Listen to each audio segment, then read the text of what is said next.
मशरक़ वस्ती में जारी जंग और आबनाए हुर्मुज़ की बंदिश भारत में कई सनतों को बुरी तरह मुतासिर कर रही है, जिनमें शीशे की सनत भी शामिल है, जिससे लाखों अफराद का रोजगार वाबस्ता है। इस सनत का अहम मरकज उत्तर प्रदेश का शहर फिरोजाबाद है, जो अपनी शीशे की चूड़ियों के लिए दुनिया भर में मशहूर है। इंडिया का ग्लास सिटी के नाम से मशहूर शहर फिरोजाबाद मुल्क का 70% शीशा तैयार करता है, लेकिन यहाँ की भट्टियाँ चलाने के लिए गैस की ज़रूरत होती है, जो ज़्यादातर आबनाए हुर्मुज़ के रास्ते आती है।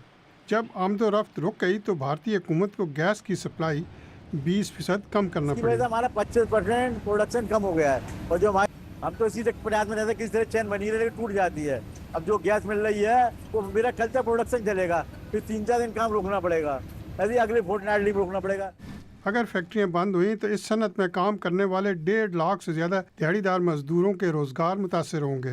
पहले मजदूरों को हफ्ते में कम से कम 6 दिन काम मिलता था, लेकिन अमेश बाबू जैसे मजदूर कहते हैं कि अब ये 4 या 5 दिन रह गया है। सर बहुत दिक्कत आ रही, घर में राशन पानी नहीं हो पाता है। जो पहले राशन पानी भर के खाते थे वो 3 टाइम खाते थे, 2 ही टाइम खा रहे हैं सर हम अब, और कुछ जानते नहीं कांच के अलावा हम।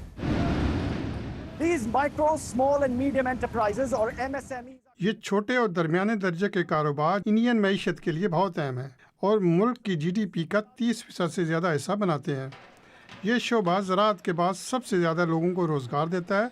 इंडियन हुकूमत का कहना है कि वो सनती तवानाई की ज़रूरत पूरी करने के लिए इक़दाम कर रही है, जबकि अहम शोबों को तरजीह बुनियादों पर सप्लाई दी जा रही है। ये फैक्ट्रियाँ जो जंग के असरात को बर्दाश्त करने की कोशिश कर रही हैं, जब तक ये तनाज़ा ख़त्म नहीं हो जाता, असल नुकसान मज़दूरों को ही बर्दाश्त करना पड़ेगा।